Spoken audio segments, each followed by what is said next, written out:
अलीगढ़ मुस्लिम विश्वविद्यालय को लेकर सुप्रीम कोर्ट की 7 जजों की पीठ ने आज एक बड़ा फैसला सुनाया। दरअसल 7 जजों की पीठ के सामने ये सवाल था कि अलीगढ़ मुस्लिम विश्वविद्यालय क्या अल्पसंख्यक संस्थान है या नहीं है। सुप्रीम कोर्ट का यह फैसला 4 वर्सेस 3 आया। CJI justice D.Y.. चंद्रचूड़ की अध्यक्षता वाली पीठ ने 8 दिनों तक इस मामले की सुनवाई की और फैसला सुरक्षित रखा। हालांकि सुप्रीम कोर्ट ने यह माना कि अलीगढ़ मुस्लिम विश्वविद्यालय जो है वो अभी अल्पसंख्यक का उसे जो दर्जा दिया गया है वो रहेगा, लेकिन क्या भविष्य में ये रहेगा या नहीं रहेगा इसका फैसला 3 जजों की जो पीठ है वो करेगी।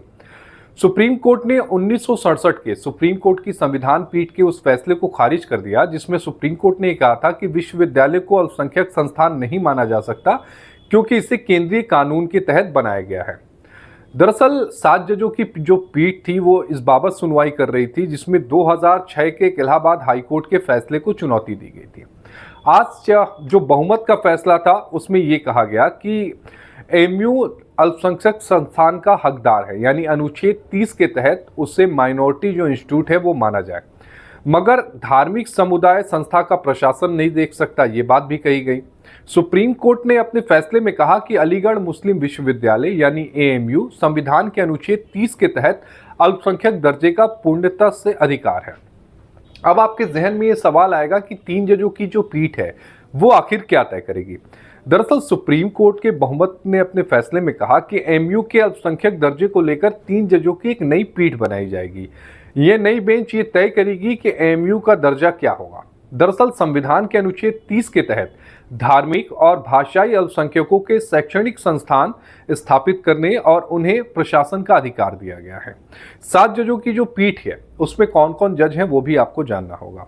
इस सबसे पहले सीजेआई जस्टिस डी.वाई. चंद्रचूड़, उसके अलावा justice Sanjiv Khanna, justice Suryakant, justice J B. Pardiwala, justice Dipankar Datta, justice Manoj Mishra और जस्टिस सतीश चंद्र जो शर्मा हैं वो शामिल हैं।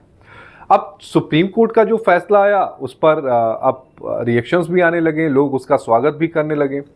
All India Muslim personal law board के जो सदस्य हैं मौलाना खालिद रशीद फिरंगी महली, उन्होंने कहा कि हम सुप्रीम कोर्ट के फैसले का स्वागत करते हैं जिसमें उन्होंने 1967 के अपने ही फैसले को खारिज कर दिया।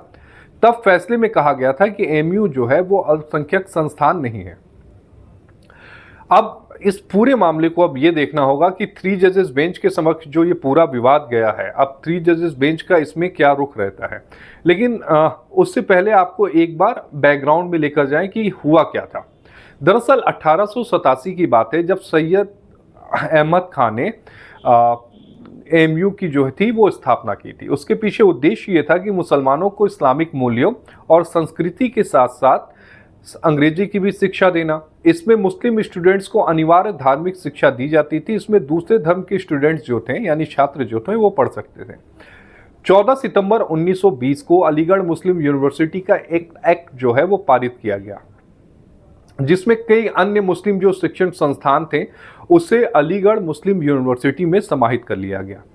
एमयू एक्ट का जो सेक्शन 23 के प्रावधान रखा गया और कोर्ट ऑफ यूनिवर्सिटी और गवर्निंग बॉडी में केवल मुस्लिम मेंबर ही शामिल होंगे और कोर्ट ऑफ यूनिवर्सिटी का सुप्रीम गवर्निंग जो बॉडी है वो होगा।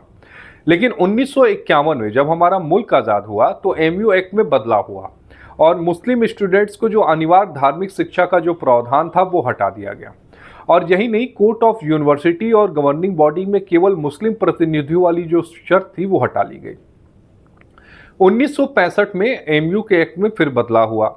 अब कोर्ट ऑफ यूनिवर्सिटी का सुप्रीम गवर्निंग बॉडी नहीं रहा। अब इस कोर्ट में जो विजिटर है यानी राष्ट्रपति के द्वारा जो नामित होने लगे और अधिकारों का बंटवारा जो था वो एग्जीक्यूटिव बॉडी इत्यादि के साथ कर दिया गया।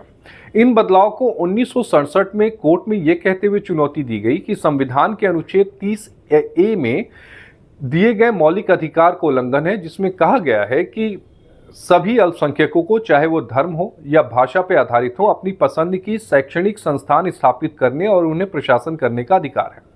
साथ ही दलील ये भी दी गई कि अनुच्छेद 26(2) के तहत धर्म के मामलों में स्वयं के मामलों का प्रबंध करने का अधिकार का उल्लंघन है।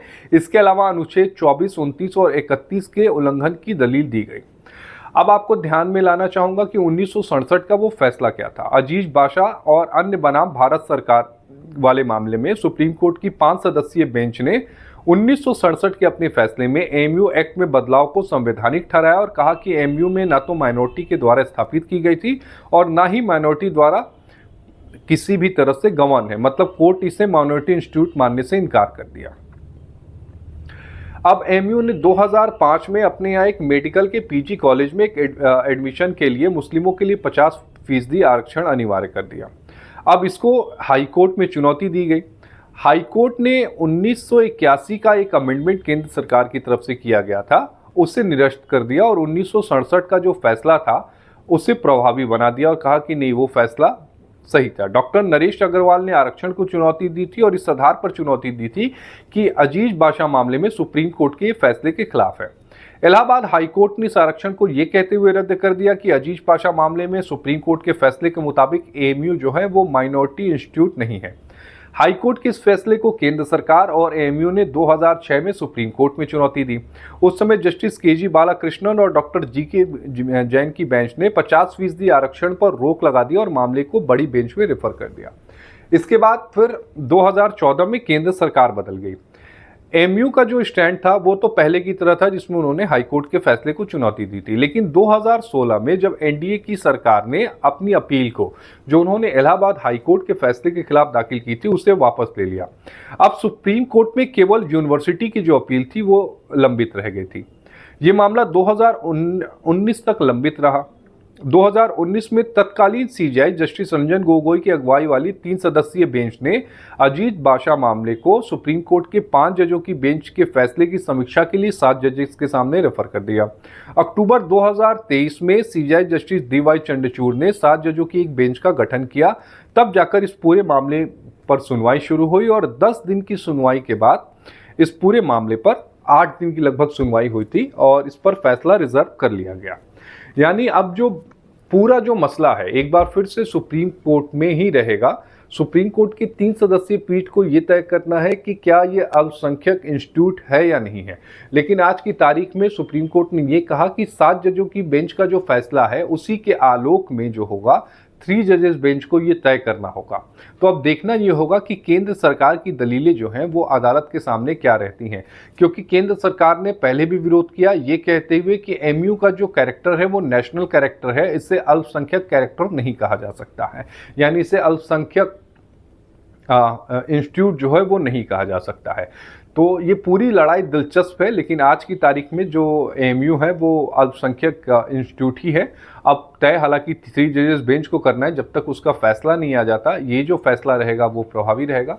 तो अब एक बार फिर से ये जो पूरा मामला है कानूनी पेचीदगियों में उलझ के रह गया है। आप सभी दर्शकों का इस वीडियो को देखने के लिए बेहद शुक्रिया। तो कानून की जितनी भी जटिल इस तरह के मुद्दे रहेंगे वो हम आपके सामने लेकर आते रहेंगे, ताकि आपको जहन में जो सवाल हैं उनके जवाब आपको मिल सके। अभी के लिए आपका बहुत बहुत शुक्रिया।